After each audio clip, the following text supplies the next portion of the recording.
प्यारे बच्चों, आज मैं आपको खंड खा का प्रकाशिकी का चैप्टर सबसे पहले पढ़ाता हूँ। ठीक है, इस चैप्टर में से कुछ चीज़ें आपकी निकाल दी गई हैं, जैसे प्रकाश का परावर्तन, उसके नियम, इसको छोड़ दिया गया है इस बार। इसीलिए अगला टॉपिक प्रकाश के अपवर्तन से आपको स्टार्ट करते हैं।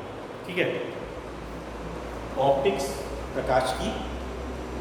फर्स्ट टॉपिक है आपका प्रकाश का अपवर्तन। इंग्लिश में हम इसे बोलते हैं रिफ्रैक्शन ऑफ लाइट। लाइट मतलब प्रकाश, प्रकाश का अपवर्तन। क्या होता है प्रकाश का अपवर्तन? सामान्यतः आप लोगों ने 9th या 10th के स्तर पर प्रकाश का अपवर्तन पढ़ा होगा, लेकिन फिर भी आपको एक बार दोबारा से इसको रिपीट कराया जा रहा है। नोट्स आपको मिल चुके हैं, समझते हुए नोट्स की कॉपी खोल कर बैठेंगे, उसको एक बार पढ़ लेंगे, तब इस वीडियो को देखेंगे, आपको ज़्यादा अच्छा समझ में आएगा। ठीक है, देखिए क्या होता है प्रकाश का अपवर्तन। सबसे पहले हमें ये कहेंगे कांच की प्लेट ली। कांच की कैसी प्लेट है? ट्रांसपेरेंट प्लेट है, मतलब पारदर्शी माध्यम है। क्लियर है? ये कांच की प्लेट ली है। ऊपर क्या सा माध्यम है? वायु। नीचे कौन सा माध्यम हो गया? कांच। जब प्रकाश की किरण वायु से कांच में जाती है, आप देख रहे हैं प्रकाश की किरण वायु से कांच में जा रही है। सबसे पहले आकर इस बिंदु पर टकरा रही है, इस बिंदु पर आपतित हो रही है, इसीलिए इस किरण को नाम दिया जाता है आपतित किरण या आपाती किरण। इंग्लिश में हम इसे बोलते हैं इंसिडेंट रे। तो ये आपाती किरण कहलाएगी। जब आपतन बिंदु से टकराई, आपतन बिंदु से टकराने के पश्चात इस प्रकार से मुड़ने, इस प्रकार से मुड़ने का तात्पर्य क्या है? कायदे में तो इसे बिल्कुल सीधे निकलना चाहिए ट्रांसपेरेंट मीडियम में, लेकिन ये क्या हुई? अपने मार्ग से थोड़ी सी विचलित हो गई। इस घटना को हम कहते हैं प्रकाश का अपवर्तन। मतलब जब प्रकाश की किरण किसी एक पारदर्शी माध्यम से किसी दूसरे पारदर्शी माध्यम में जाती है, तब वह अपने मार्ग से विचलित हो जाती है। इस घटना को प्रकाश का अपवर्तन कहते हैं। क्लियर है? इसी को हम इस रूप में पढ़ते हैं। ऊपर का माध्यम हमने ले लिया कांच है, और नीचे का माध्यम हमने वायु मान लिया। फिर से दोनों ट्रांसपेरेंट मीडियम बन गए। प्रकाश की किरण चली, आपतन बिंदु से टकराई, टकराने के पश्चात क्या हो गया? कायदे में इसे सीधे निकलना चाहिए था, लेकिन बिल्कुल सीधे ना जाकर क्या होती है? थोड़ी सी मुड़ जाती है। किस ओर मुड़ जाती है? ये जो आपका हमने डॉटेड लाइन से बनाई है लाइन, इसको हम बोलते हैं अभिलंब, नॉर्मल। अभिलंब से थोड़ी सी दूर हट जाती है, या हम कह सकते हैं कि ये अपने मार्ग से विचलित हो जाती है। इस घटना को भी हम प्रकाश का अपवर्तन कहते हैं। तो प्रकाश का अपवर्तन किसे कहते हैं? जब प्रकाश की किरण किसी एक पारदर्शी माध्यम से किसी दूसरे पारदर्शी माध्यम में जाती है, तब वह अपने मार्ग से विचलित हो जाती है। इस घटना को हम प्रकाश का अपवर्तन कहते हैं। अब विचलित कैसे होती है? कि जब वायु से कांच में जा रही है, तब ये अभिलंब की ओर झुक रही है। जब कांच से वायु में जा रही है, तब यह अभिलंब से दूर हट रही है। क्लियर है? इस घटना को हम प्रकाश का अपवर्तन कहते हैं। ये बात आपकी समझ में आ जानी चाहिए। यहाँ पर एक चीज और देखने वाली, देखिए वायु है, वायु को यहाँ पर हमने बोला है विरल माध्यम, और मान लिया है N1, अपवर्तनांक मान लिया N1। कांच है, इसको बोला गया सघन। कांच जो है वह वायु की अपेक्षा क्या होता है? अधिक सघन होता है। इसके अणु आसपास ज़्यादा नज़दीक होते हैं, इसलिए इसको हम इसकी अपेक्षा क्या बोलते हैं? सघन माध्यम बोल देते हैं। क्लियर है? इसके अपवर्तनांक हमने क्या मान लिया? N2। अपवर्तित किरण को इंग्लिश में हम बोलते हैं रिफ्रैक्टेड रे। क्लियर है? ये चीज़ें आपकी 9th 10th की पढ़ी हुई होंगी। हमने यहाँ पर इस एंगल को माना है स्मॉल आई। एंगल क्या चीज़ है यहाँ पर? इस एंगल को हम क्या बोलते हैं? आपतन कोण। क्या होता है आपतन कोण? अभिलंब और आपतित किरण के बीच बना कोण आपतन कोण कहलाता है।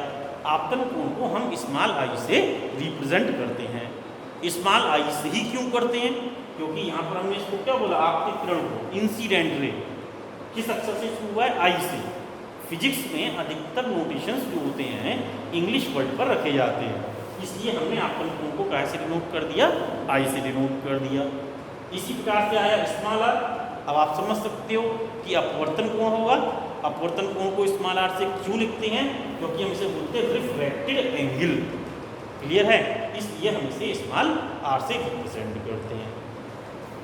मैं समझता हूँ ये बात आपको बिल्कुल क्लियर हो गई होगी। कोई समस्या हो तो आप कमेंट्स करके मुझसे पूछ सकते हैं। अब मेन चीज आती है कि प्रकाश की किरण जब वायु से कांच में जाती है तो अवलंब की ओर झुकती क्यों है, या कांच से वायु में जाती है तो अवलंब से दूर क्यों हटती है। दूर हटना पास हटना अभी हम इस पर चर्चा नहीं करेंगे। मेन चीज है कि विचलित क्यों होती है। क्लियर है? सिंपल सी बात है, जब प्रकाश की किरण कांच में चलेगी तो कांच में प्रकाश की चाल क्या होगी? कुछ और होगी। वायु में प्रकाश की चाल क्या होगी? कुछ और होगी। तो वायु में प्रकाश की चाल कुछ अलग है, मतलब दोनों में क्या हो जाएगा? वेग का परिवर्तन हो जाएगा। वेग का परिवर्तन हो जाएगा। जब कांच से वायु में जाएगी तो वेग परिवर्तित होगी। ठीक इसी प्रकार से यहाँ पर जब कांच से वायु में जा रही है तब वेग परिवर्तित है, वायु से कांच में जा रही है तब इसमें क्या होता है? वेग परिवर्तित होता है। दिशा ही बदल रही है, अविलंब क्यों झुक रही है, अविलंब से दूर हट रही है। इस चीज को हमेशा ध्यान रखिए, याद रखिए कि जब प्रकाश की किरण किसी एक पारदर्शी माध्यम से किसी दूसरे पारदर्शी माध्यम में जाती है तब वह अपने मार्ग से विचलित होती है। दूसरा, उसका वेग परिवर्तित हो जाता है। तीसरा, उसकी दिशा परिवर्तित हो जाती है। क्या चीज नहीं बदलती है? नहीं बदलती है तो प्रकाश की आवृत्ति। क्लियर है? मैं समझता हूँ ये चीज आपको याद रहनी चाहिए। इसके बाद में आता है अपवर्तन की नियम। आपने 9-10 के स्तर पर हो सकता है अपवर्तन के 2 नियम पढ़े हों। यहाँ पर हम आपको 3 नियम के बारे में पढ़ाएंगे। अपवर्तन के 3 नियम होते हैं। फर्स्ट नियम देखिए क्या है, जो चित्र में बना हुआ है। आपतित किरण, अपवर्तित किरण और इस आपतन बिंदु पर अभिलंब, तीनों कागज के एक ही तल में होते हैं।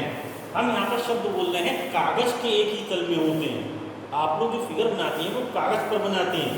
यहाँ पर हमने ग्रीन बोर्ड पर बनाया है तो हम इसको इस टाइप से भी कह सकते हैं कि आपतित किरण, अपवर्तित किरण और आपतन बिंदु पर अभिलंब, तीनों इस ग्रीन बोर्ड के तल पर स्थित होते हैं। क्लियर है? Is it clear?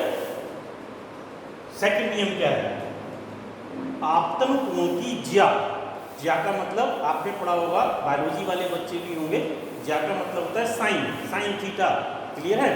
तो आपतन कोण की ज्या और उसके संगत अपवर्तन कोण की ज्या, चाहे हम इसमें ले लें या इसमें ले लें, का अनुपात एक नियतांक होता है। हमने लिख दिया साइन आई आपतन कोण की ज्या, साइन आर अपवर्तन कोण की ज्या का अनुपात एक नियतांक होता है। और इस नियतांक को हम लिखते हैं 1/2। 1/2 का क्या सेंस होता है? 1 का मतलब पहला, 2 का मतलब दूसरा। पहले माध्यम के सापेक्ष दूसरे माध्यम का अपवर्तनांक। क्लियर है? इतनी चीज को ही हम बोल देते हैं स्नेल का नियम, स्नेल्स लॉ। बात समझ में आ रही है? अगर हम इस फिगर की बात करते हैं, प्रकाश की किरण वायु से कांच में जाती है तो N1 क्या है? विरल माध्यम, मतलब विरल माध्यम के सापेक्ष सघन माध्यम का अपवर्तनांक। यहाँ कह सकते हैं वायु के सापेक्ष कांच का अपवर्तनांक। इसके लिए हम क्या बोल सकते हैं? कांच के सापेक्ष वायु का अपवर्तनांक या सघन माध्यम के सापेक्ष विरल माध्यम का अपवर्तनांक। हमें लगता है कि ये आपको चीज समझ में आ गई होगी। थर्ड नियम क्या है? अपवर्तित किरण की आवृत्ति तो वही बनी रहती है जो आपतित किरण की है, चाहे ये इसमें हो या चाहे आपका सघन से विरल में जाने पर हो। आवृत्ति हमने आपको बताया कैसी रहती है? समान रहती है। लेकिन परिवर्तित क्या चीज होती है? वेग परिवर्तित हो जाता है। कांच में प्रकाश की चाल कुछ और होगी, वायु में कुछ और होगी। वायु में सर्वाधिक होती है, निर्वात अथवा वायु में 3 × 10⁸ मीटर प्रति सेकंड होती है। तो इस प्रकार से तीनों नियम आपकी समझ में आ गए होंगे। हमने सेकंड नियम में आपको कुछ नोट लिखवा रखे हैं। उन नोटों को अगर आप पढ़ेंगे तो आपको हर चीज़ क्लियर होती रहेगी। लेकिन अगर कोई भी पॉइंट्स क्लियर नहीं होता है तो आप उसका फोटो खींचिए और मुझसे पूछिए। क्लियर है? कोई दिक्कत?